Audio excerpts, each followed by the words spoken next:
Bonsoir, mesdames et messieurs. Bienvenue à cette nouvelle émission de Histoire à dormir debout. Ici André Pelchat en compagnie de Charles Dagneau. Bonsoir. Bonsoir, André. Alors, on vous souhaite la bienvenue. Charles, ce soir, on va deux sujets qui ont absolument rien à voir. Ça arrive souvent. Là. Ça arrive souvent.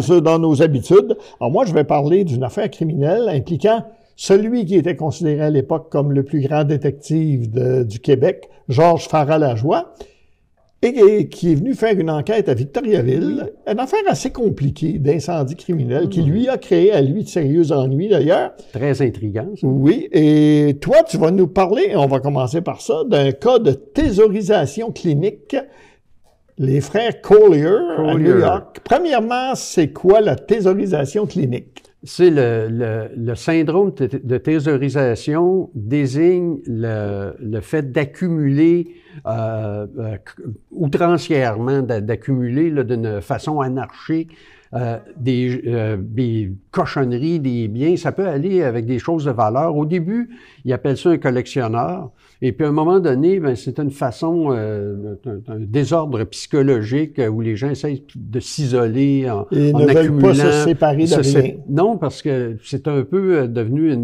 une sécurisation totale. C'est très, très, très dramatique comme situation. D'ailleurs, le cas des frères Collier est le plus célèbre cas, disons, un des premiers à être reconnu comme tel.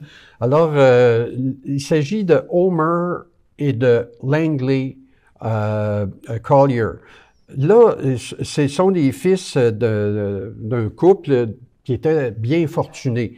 Herman Livingston Collier, le père, est un gynécologue et il a fait fortune en médecine et comme tous à l'époque, ceux qui faisaient fortune, est allé en immobilier à l'époque du boom à New York, de la construction. Son épouse, c'était une chanteuse d'opéra qui, elle, aussi était assez fortunée. Alors, une fois que la pratique a été en marche, la fortune est arrivée, ils ont construit une énorme maison, et puis c'est là qu'ils vont aller habiter, et puis leur premier enfant est une fille, mais elle ne survivra pas. Elle va décéder après 8 mois. Et puis, le deuxième, ça va être en 1881, Homer. Et puis, en 1885, ça va être Langley. Alors là, on a un portrait un peu de cette famille-là. Le père est un original. Il est très professionnel, mais il a des comportements un peu excentriques. Comme il va travailler en canot. Au lieu de prendre le chemin avec la voiture à cheval, il transporte son canot sur ses épaules jusqu'à l'embarcadère et puis de là, il s'en va à son lieu de travail, qui est un hôpital, qui est justement une façade. Les gens le trouvent excentrique. En fait, c'est très intelligent. Ça nous donne une idée du personnage, sauf que après quelques années, il va décider de transformer une grosse partie de la résidence en un hospice pour personnes défavorisées. Puis ça fera vraiment pas l'affaire de sa femme. On peut le comprendre aussi. Alors, ils vont se séparer. On a encore des problèmes, on peut voir à Montréal avec c'est les gîtes pour itinérants, par exemple, que les gens veulent pas avoir dans leur cour. Là. Exactement ça. Puis là aussi, on détruit la vie familiale. Mais ça ira pas plus loin parce qu'ils vont se séparer. Alors, le gynécologue, le médecin, va prendre une résidence ailleurs, une autre adresse, et puis la mère va continuer avec les deux fils. Et là, pendant 10, 15 ans, ils vont habiter avec leur mère. Pas de blonde, pas de mariage. Une vie fermée, puis qu'aujourd'hui, avec le recul, on pourrait présumer que c'était un environnement assez toxique. Parce que là, que c'est pas vraiment normal là, pour deux personnes comme ça de pas avoir une vie. Au début, ils n'avaient une vie sociale. C'est ça, il faut le dire. Là. OK, avec les années, ça a diminué beaucoup, beaucoup. Par exemple, Homer, âgé de 14 ans, il a été accepté à l'université à New York. À 14 ans, quand même. Et puis, son frère était un pianiste de concert qui a décidé de plutôt partir une entreprise de réparation puis de vente de pianos. Mais par contre, quand il était très talentueux, puis à on peut voir que c'est pas des mésadaptés Pas du tout, puis c'est un point important, parce que ça peut arriver à tout le monde. On serait porté à dire, bon, des gens qui sont un peu, par exemple, psychologiquement faibles ou émotivement instables, ces choses-là, oui, sont évidemment plus menacés, mais la maladie mentale, je peux dire, ça fait pas de discrimination. Que tu sois riche, que tu sois pauvre, quand ça arrive, ça arrive. Puis, c'est ça. C'est là qu'on voit ça. Pianiste de concert accompli, puis il s'est même produit au célèbre Carnegie Hall. Mais après, quand on lui a demandé qu'est-ce qu'il allait poursuivre avec sa carrière, c'est là qu'il a dit, écoute, il y a un tel qui a joué après moi, et puis il a été beaucoup plus acclamé, alors moi, je finis ça là. Déjà, ça donne une idée là, que ça commençait à être un peu quand la vie changeait pour eux autres. Ouais. Mais moi, ce qui m'a frappé dans l'histoire, c'est justement graduellement ce retranchement.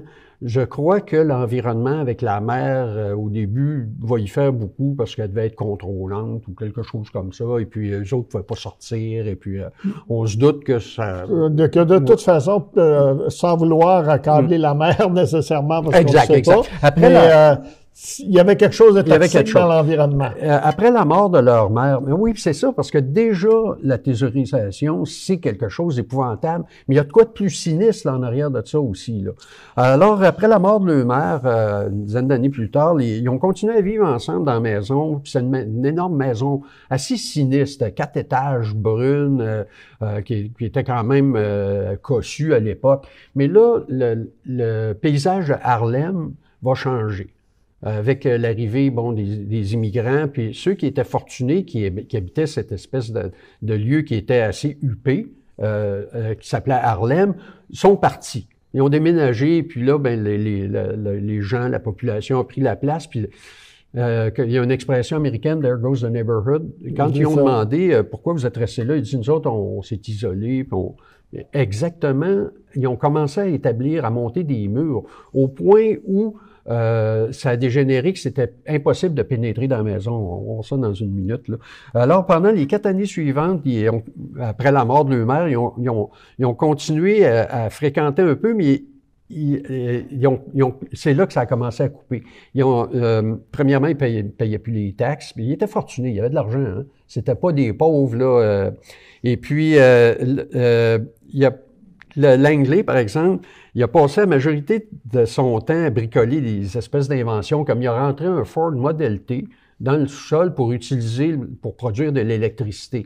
C'est la raison qu'il a donné quand il s'est débranché, par exemple, du système d'aqueduc, du système de gaz, puis du système d'électricité. Ils ont décidé de vivre séparés de ça. Et puis là, Langley sortait la nuit, c'est le plus jeune, là. Il sortait la nuit, et puis c'est là qu'il a commencé à ramasser. La nuit, il ne voyait pas la journée. Personne ne les voyait durant la journée. Puis là, il sortait, puis là, ça a été... déjà, ils avaient récupéré à la mort de leur père, j'ai oublié de mentionner ça tantôt, tout ce qui lui appartenait, c'était de l'équipement scientifique, entre autres, une documentation médicale, des appareils médicaux et puis des collections aussi. C'est là qu'on voit arriver, tu me parlais de quelque chose de sinistre. Ouais. C'est là qu'on commence à voir ça, je pense, là. Exact. Parce que quelque temps après, là, là, c'était plus pénétrable dans la maison. Homer est devenu aveugle.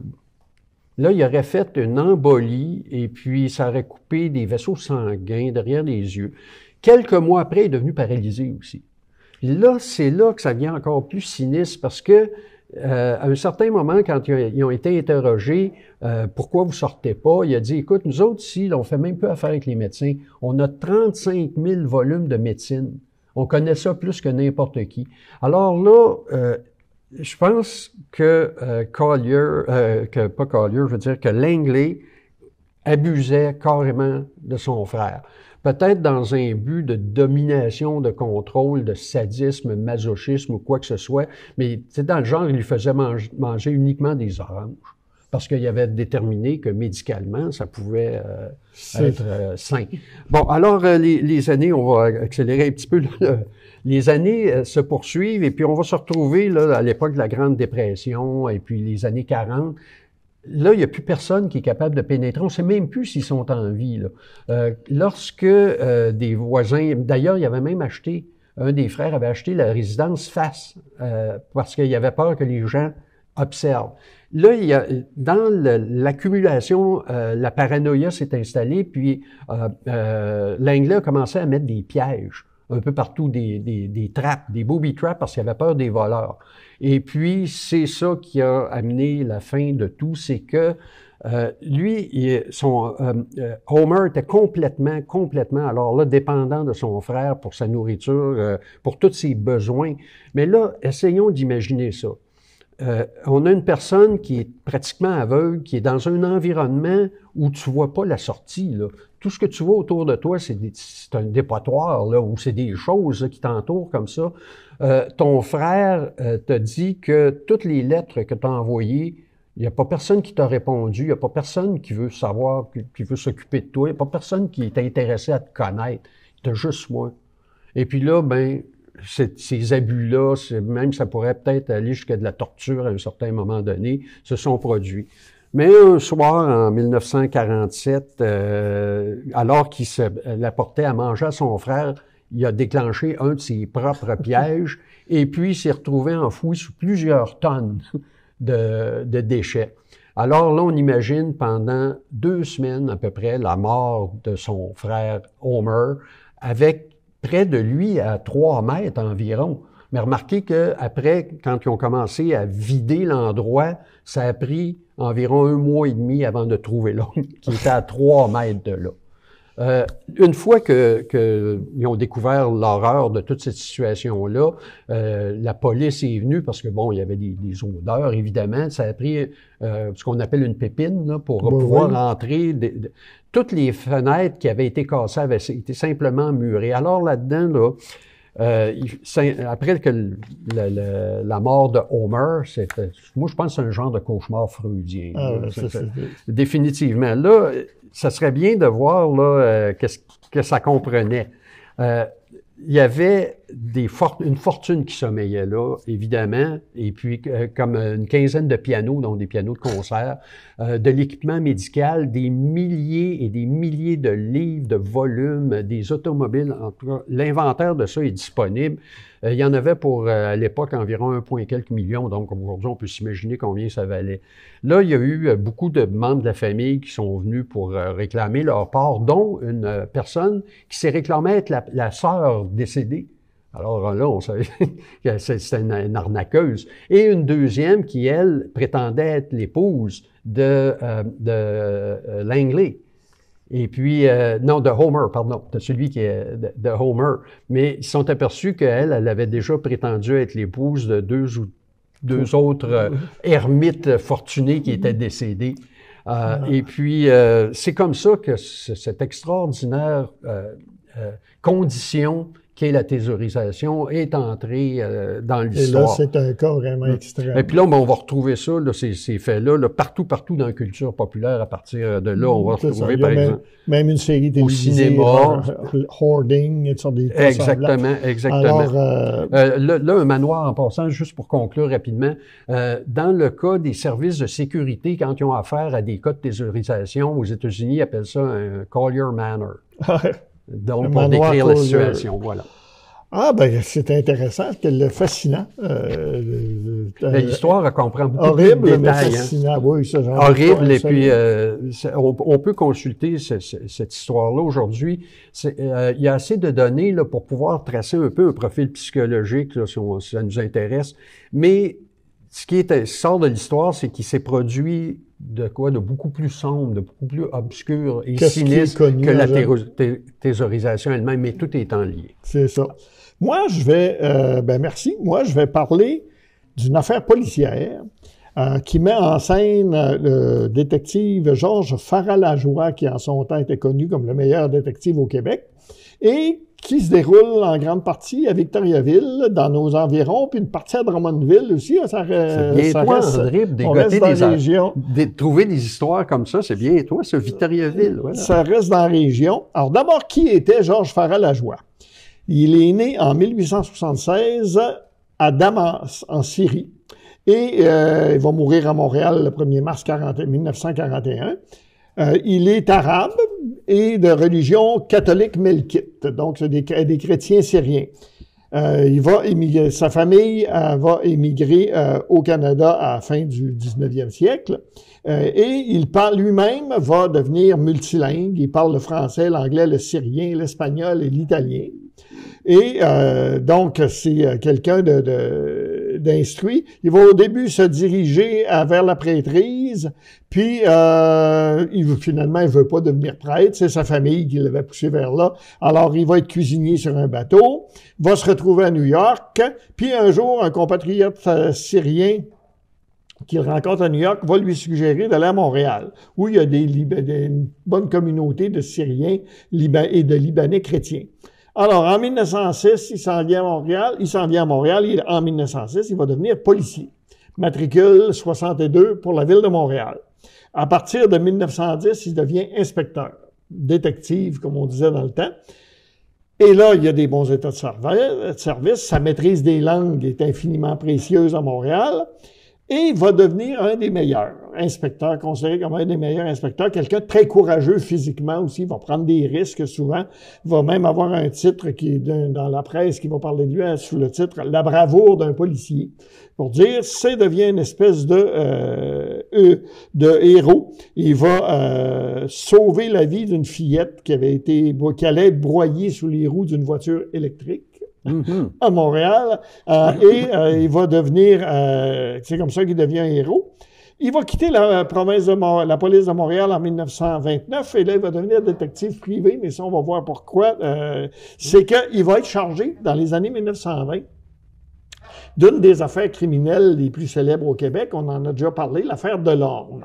Le curé qui avait été accusé d'avoir tué son frère et que lui a essayé de faire condamner. Il avait toutes les preuves, mais il n'a jamais réussi à le faire condamner parce qu'on condamnait pas.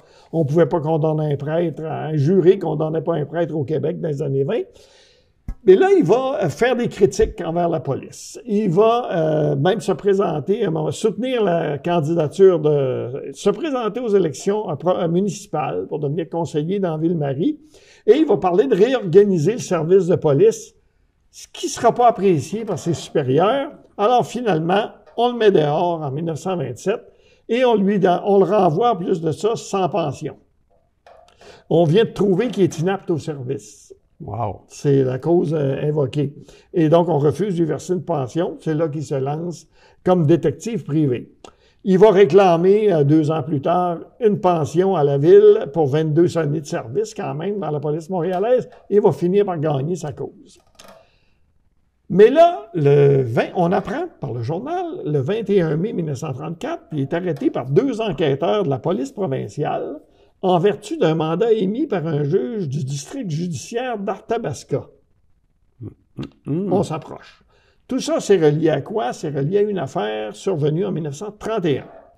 Alors, en 1931, Farah-Lajoie est engagé pour enquêter sur un incendie criminel survenu la nuit du 27 au 28 décembre 1931 à l'usine de la Victoriaville Furniture d'Avallouisville. Alors, le gardien de nuit, Donat Pépin, a été arrêté et traduit en justice en 1932, reconnu coupable d'incendie criminel après un procès expéditif. Il va en appel en vain, mais la couronne accuse un deuxième individu, un M. Paradis, J.W. Paradis, agent d'assurance. Il y aurait eu un complot entre les deux.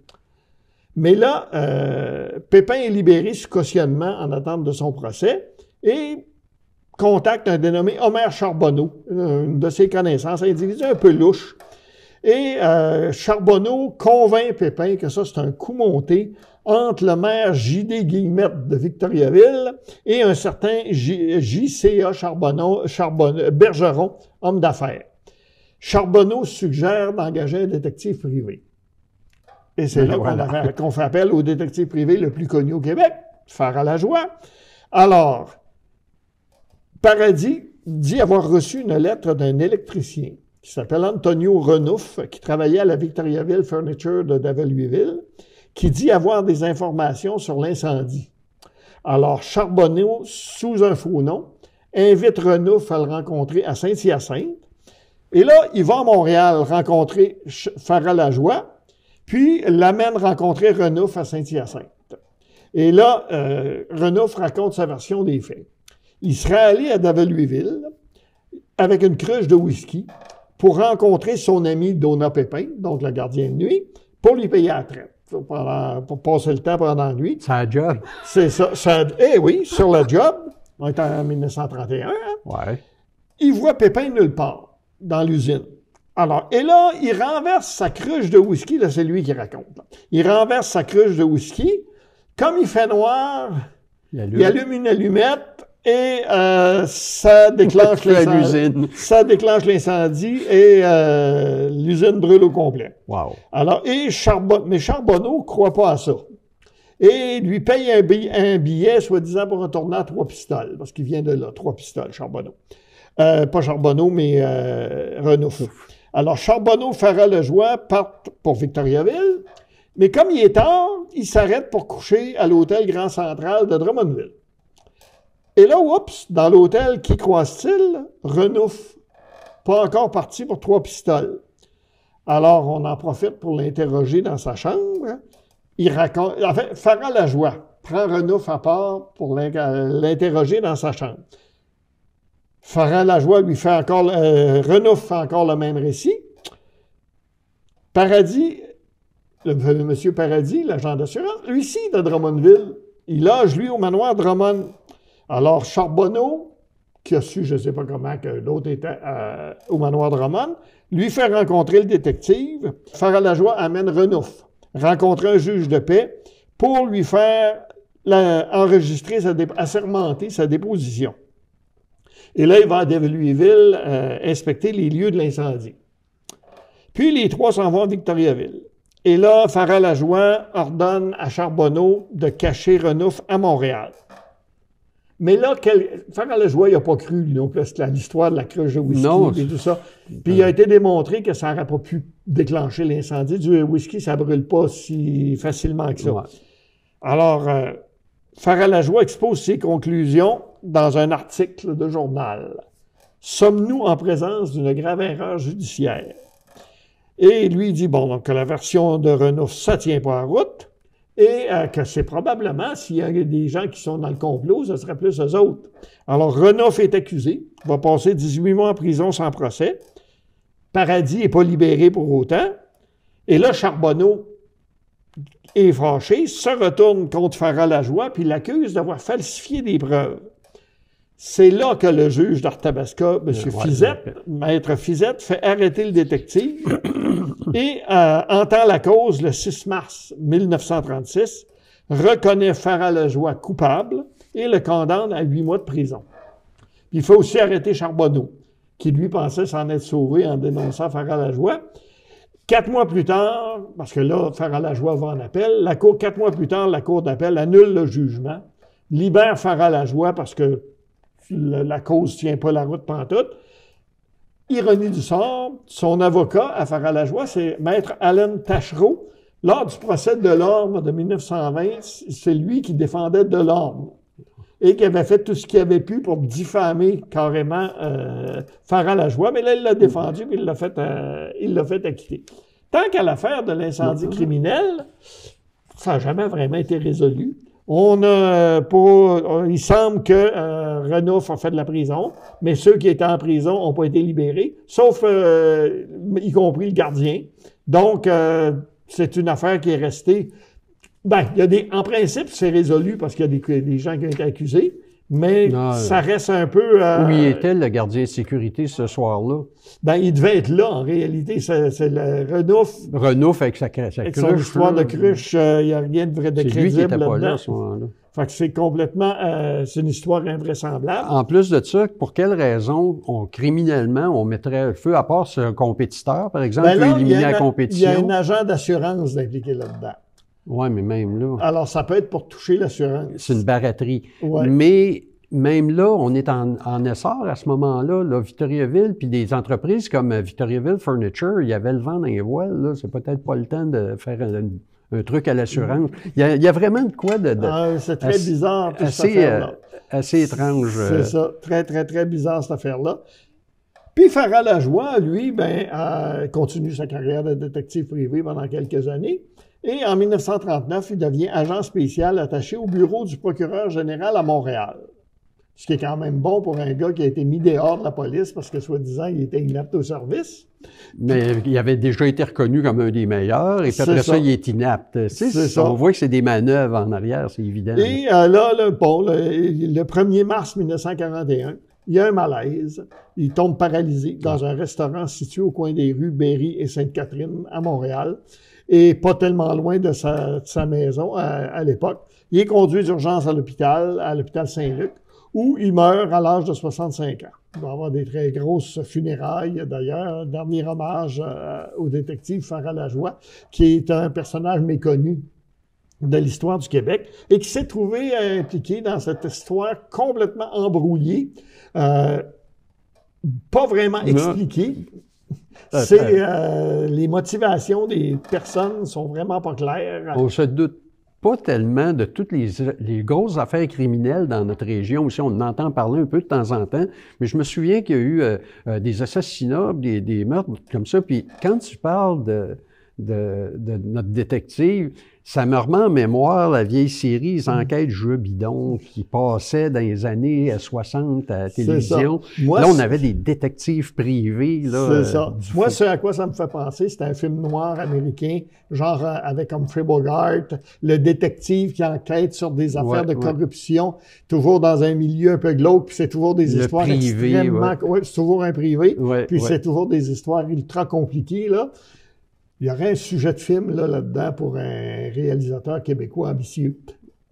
On peut toujours souhaiter. Mais on arrive à la fin de l'émission. Alors, merci Charles pour ce soir. Et mesdames et messieurs, ici André Pelchat et Charles Degnaud qui vous disent bonsoir. À la semaine prochaine. Restez à l'antenne de TVCBF.